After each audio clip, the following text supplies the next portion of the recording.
오늘 하나님 말씀 사도행전 15장에서 보도록 하겠습니다. 15장 36절부터 한 절씩 교독하겠습니다. 제가 먼저 읽을게요.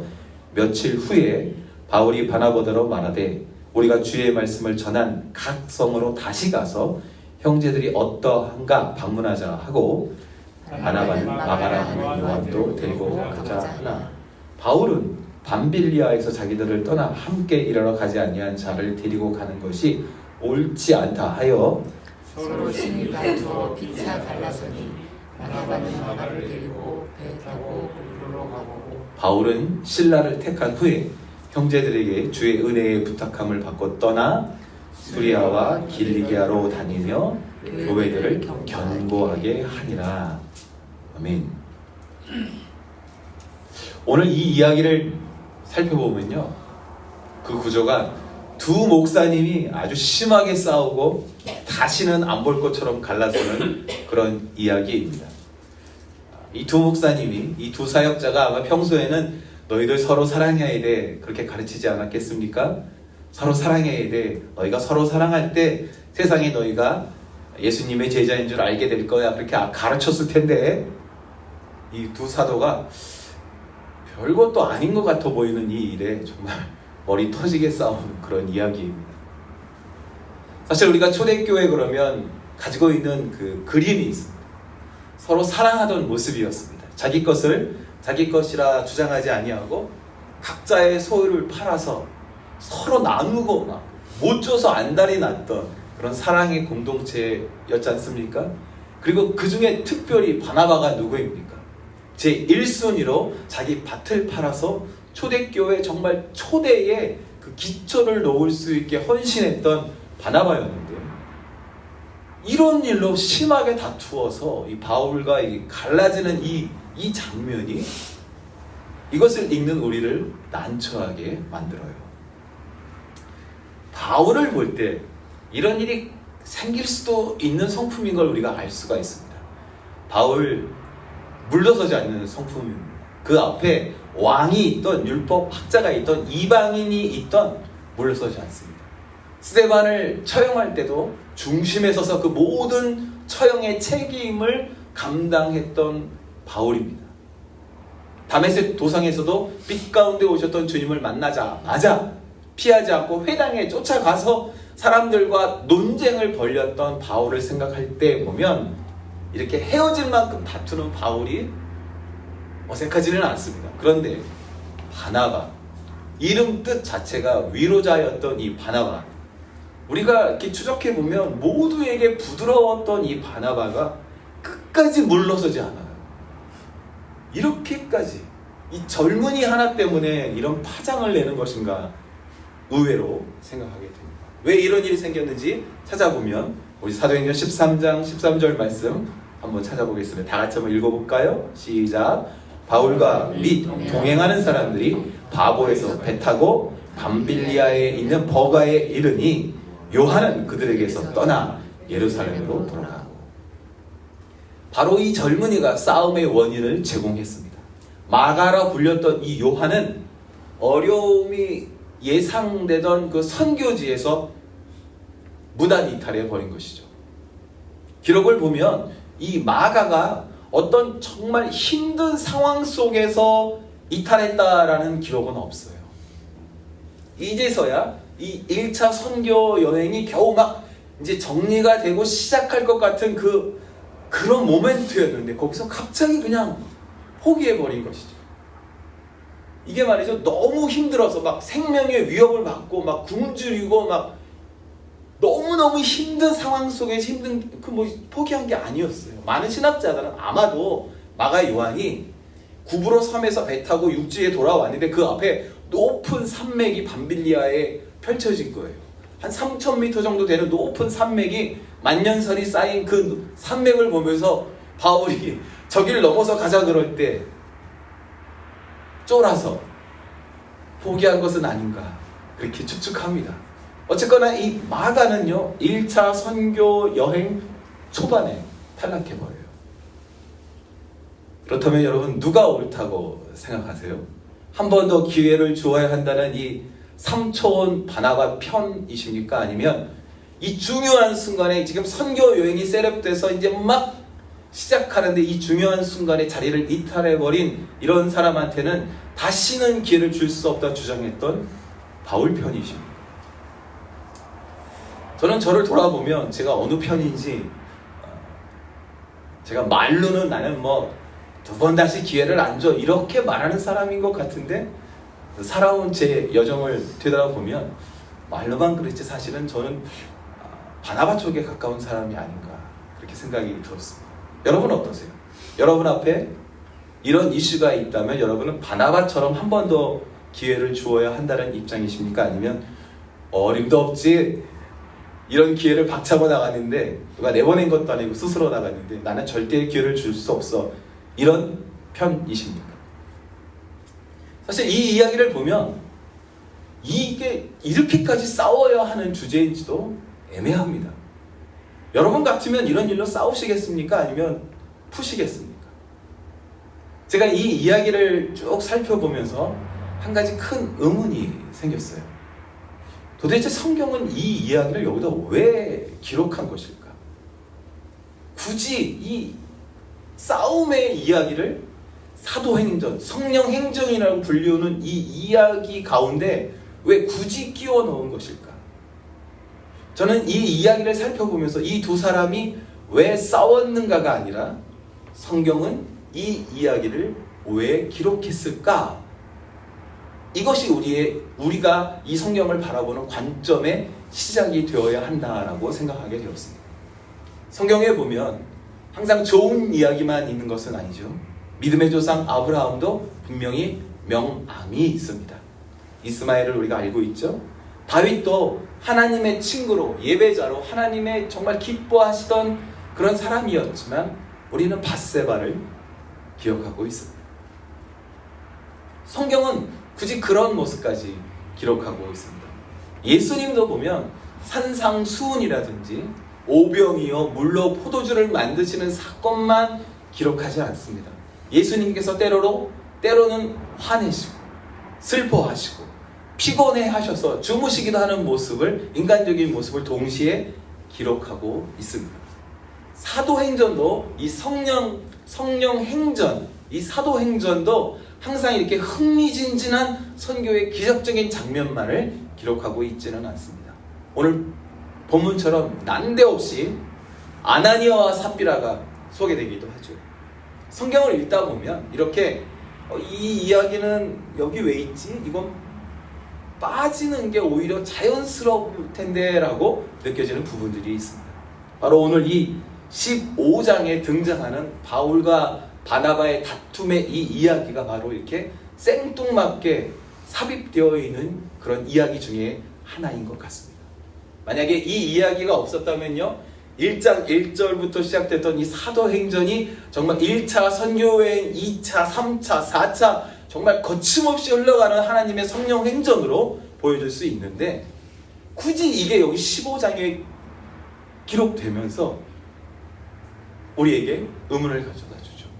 그 선교여행 하면서 얼마나 정말 우리에게 나누고 싶어 했던 아름다운 아주 은혜스러운 에피소드가 간증들이 많았을 거 아닙니까? 그런데 굳이 그 이야기 대신에 다툼의 내용이 여기 위치하고 있는 것입니다.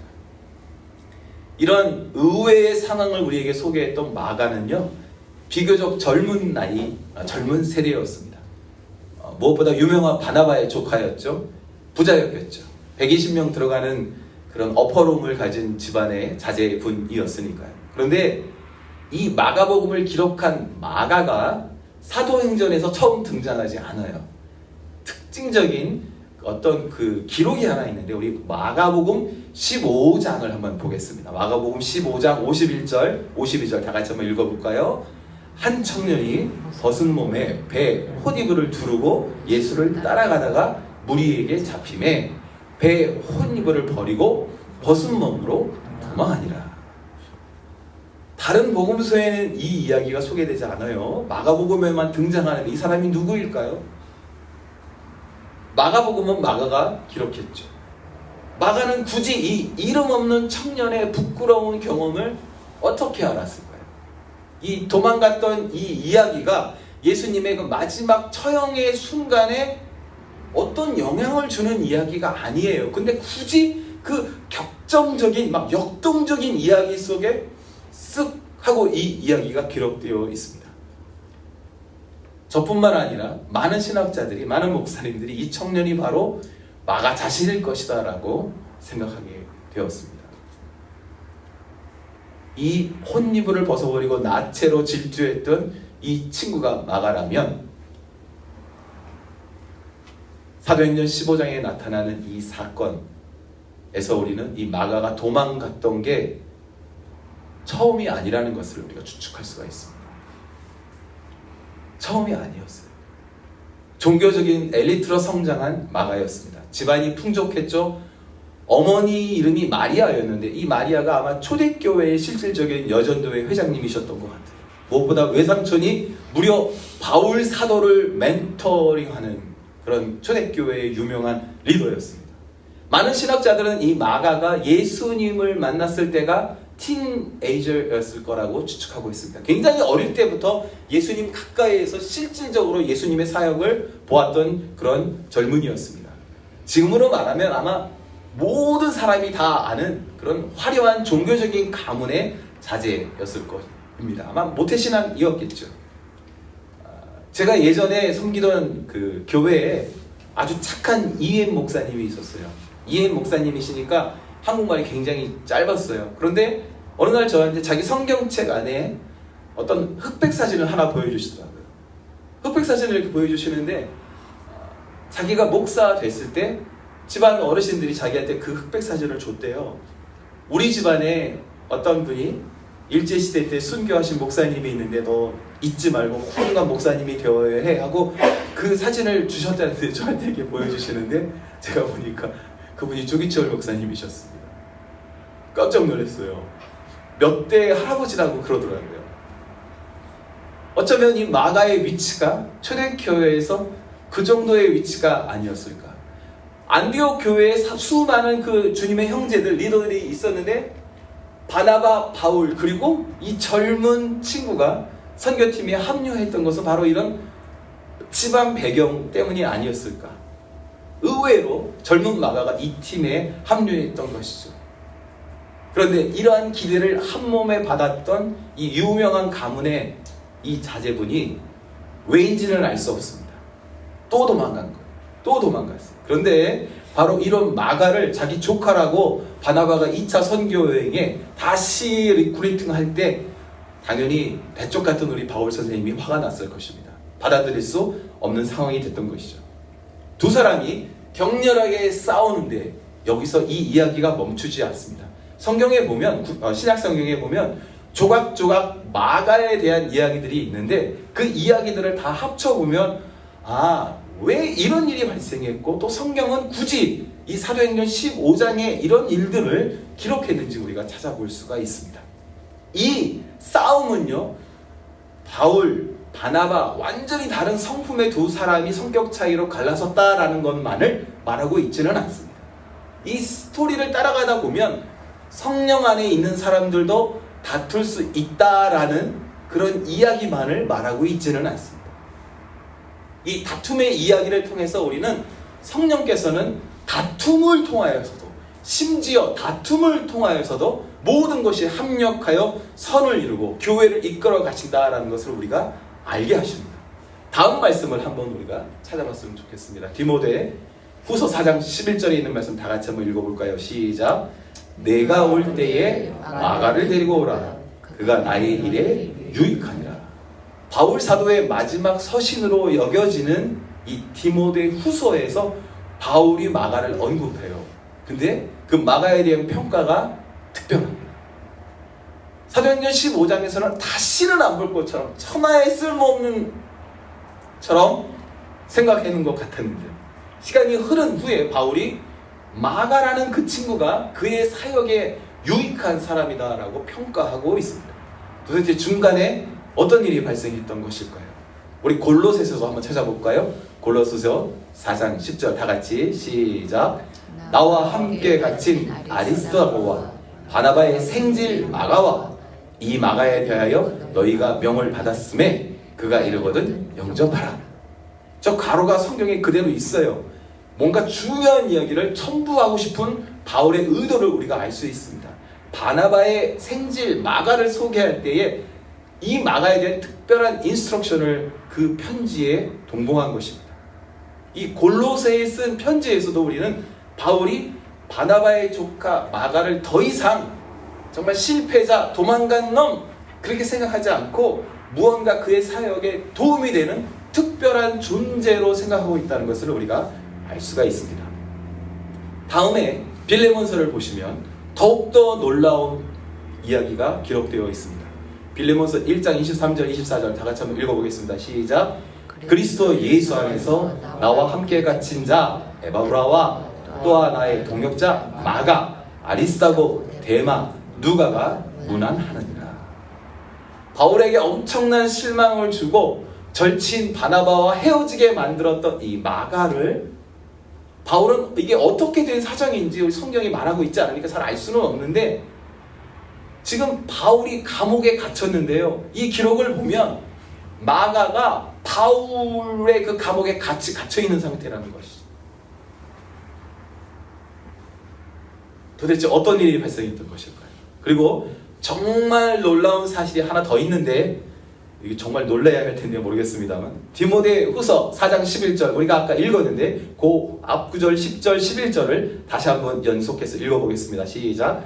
데마는 이 세상을 사랑하여 나를 버리고 데살로니가로 갔고 내가 올 때에 마가를 데리고 오라. 그가 나의 일에 유익하니라. 안 놀라우세요? 저는 너무 놀랍습니다. 살짝 복잡한데 이 이야기를 한번 쭉 정리해 보겠습니다. 사도행전 15장에서 싸우고 헤어지게 만들었던 이 마가가 중간에 어떤 일이 있었는지 알 수는 없지만 무언가 변한 거예요. 성장한 거예요. 아마도 우리가 추측할 수 있는 것은 바나바가 책임지고 성숙한 리더로 클 수 있도록 지도했을 것으로 추측할 수 있겠죠. 어떤 계기인지 알 수 없지만 마가가 절대적으로 불가능하다고 생각되었던 바울의 선교팀에 지금 다시 합류하게 된 거예요. 다시는 볼 것 같지 않았었는데 바울의 선교팀에 합류한 거예요. 같이 사역하다가 정말 세계 선교의 가장 중요한 인물들 에바브라, 아리스타고, 데마, 누가 바울 그 팀과 함께 선교하다가 감옥에 갇히게 된 사실을 우리가 발견하는 것이죠. 그리고 이 그룹이 일단 한번 석방이 됩니다. 그리고 곧 다시 감옥에 갇혀요. 바울 혼자 감옥에 갇혀요. 그리고 이 바울의 마지막 편지에서 우리가 알 수 있는 내용이 있죠. 바울이 신뢰하는 동역자 이름이 쭉 나오는데 그 중에 한 사람인 데마가 세상을 사랑하여 바울을 떠나갔다. 이게 이상한 기록인 거예요. 도망의 선수인 마가가 도망간 게 아니고요. 다른 사역자가 도망갈 정도로 신뢰하던 사역자가 도망갈 정도로 어려운 시츄에이션에 있었지만 더 이상 마가가 도망가지 않은 거예요. 사실 도망을 했으면 데마가 아니라 마가가 도망가야 하는데 마가가 더 이상 도망가지 않았다는 발견이 우리를 놀라게 만드는 것입니다. 초대교회의 또 다른 기록은 이 마가가 나중에 알렉산드리아의 책임자가 되어서 거기서 순교했다고 기록하고 있습니다. 자, 이 모든 조각들을 맞추어 보면요, 마가 요한 때문에 발생했던 이 싸움이 성경에 왜 기록되어 있는지 우리가 조금은 이해할 수 있습니다. 이 싸움 이후에 바나바를 따라 나섰던 이 마가가 분명히 다시 헌신하게 돼요. 그리고 무엇보다 마가는 그 이후에 베드로도 못하고 바나바도 못했던 무려 마가복음을 기록하죠. 만약에 세상을 사랑했던 데마처럼 이 마가가 또다시 도망했다면 우리에게 마가복음은 다가오지 못했을 것입니다. 마가는 어렸을 때 십자가 앞에서 혼니부를 버려두고 도망갔던 사람이었습니다. 또 1차 세계 선교 여행 그 초반부에 정말 어렵지도 않은 상황이었는데도 불구하고 자기 마음대로 자리를 이탈했던 도망의 선수였습니다. 바울이 2차 전도 여행을 시작하며 새로운 멤버를 리크루팅할 때 도저히 용납할 수 없는 사람에 불과했었지만, 그러나 바나바의 그 용납과 그 사랑 속에서 잘 성장해서 아마도 우리 신학자들이 추측할 때 바나바의 사역과 그의 그 순교를 목격하면서 어쩌면 이 마가가 바울과 함께 수고하는 꼭 필요한 일꾼이 되었다는 것이죠. 저는 이 마가의 조각난 이야기들을 맞춰보면서 저 자신을 마가에게 투영해 보았습니다. 도망, 사역에서 피하고 싶은 이 마음들. 사실 제가 마가 요한만큼 잘 도망가는 그런 수준의 사람이기 때문입니다. 우리 교회 공동체 안에도 이렇게 마가처럼 피하는 현실이 존재하죠. 자기를 지켜주던 그 이불을 벗어버리고 부끄러운 나체로 질주하고 있는데도 느끼지 못하는 상황들이 있습니다. 어떤 결정적인 위험이 있는 것도 아닌데 지레짐작해서 그 난관이 다가오기도 전에, 부딪히기도 전에 미리 피하는 모습을 우리가 보기도 합니다. 저는 이 말씀을 준비하며 이 마가를 살펴보며 저 자신을 바라보게 됩니다. 나에게 맡겨주신 주님의 그 부탁이 있는데 내가 혹시 사양하고 피하고 나의 이 도망의 이 본능 때문에 혹시 우리 공동체가 다툼이 생기고 우리 공동체가 나눠지는 것은 아닌지 저 자신을 돌아보게 되었습니다. 오늘 이 자리에 있는 우리 모두 다 한번 돌아봤으면 좋겠습니다. 주께서 우리에게 맡겨주시는 그 역할과 사명이 있는데도 불구하고 잽싸게 움직이고 있는 것은 아닌지, 못 본 척하거나 피하려 하는 것은 아닌지 우리가 한번 살펴볼 수 있기를 축복합니다. 또 한 가지 이 마가를 보면서 제가 정말 감사하게 생각했던 것은 우리가 오늘 예배를 시작하며 읽었던 그 말씀처럼 다시 한번 우리에게 기회를 주시는 하나님의 은혜의 모습입니다. 저는 어려서부터 목사 안 되는 것이 인생의 목적인데 실패해서 선교지까지 갔다 왔다고 제가 몇 번 말씀드렸죠. 그랬던 제가 이렇게 주님과 여러분 앞에서 다시 한번 이렇게 사역자로 설 수 있다는 사실이 참 감사하게 느껴졌습니다. 최근에 제 마음에 다가오는 찬양의 가사가 하나가 있습니다. 그 모든 것이 은혜 한없는 은혜. 그 찬양의 2절의 가사에 보면 이렇게 노래하고 있죠. 내가 하나님의 자녀로 살며 오늘 찬양하고 예배하는 삶. 그리고 그 다음 가사가 복음을 전할 수 있는 축복이 당연한 것 아니라 은혜였어.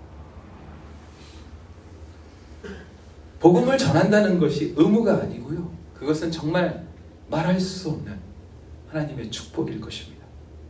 주님께서 우리에게 이 세상 끝까지 이르러 내 증인이 되어라 하셨던 것은 우리에게 무언가 정말 부담되고 하기 힘들고 정말 우리가 많이 양보하고 희생하고 헌신해야 하는 일이 아니라 사실 아무런 자격 없고 한없이 부족하고 고난과 피해가 발생하기도 전에 미리부터 짐작해서 도망가고 피하려고 하던 우리에게 황송하게도 그분께서 다시 찾아오시며 그분의 사역에 끼워주시는 그분의 은혜요 축복임을 우리가 기억해야 한다는 것입니다.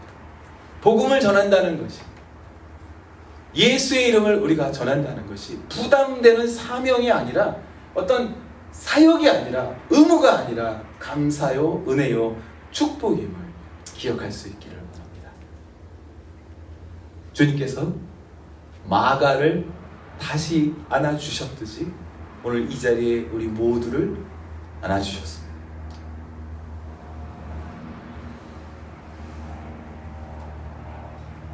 바울 사도도 그러한 마가를 다시 안아주었습니다. 바울은 그의 사역에서 이 마가를 중요한 위치에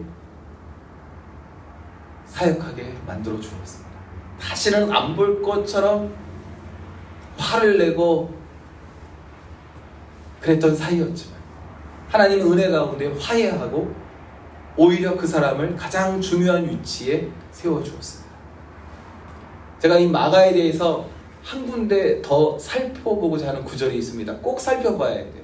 굉장히 놀라운 구절이기 때문인데 베드로 전서입니다. 이게 놀랍게도 바나바가 아니라 베드로와 연관된 구절이 있는데 다 같이 한번 읽어볼게요. 시작. 택하심을 함께 받은 바벨론에 있는 교회가 너희에게 문안하고 내 아들 마가도 그리하니라. 뭐 이상한 거, 이거 놀라운 구절이에요. 이게 지금 바나바가 이렇게 말했으면 또는 바울이 이렇게 말했으면, 그런데 이게 지금 베드로가 마가에 대해서 내 아들 마가라고 지금 표현하고 있는 걸 보십시오.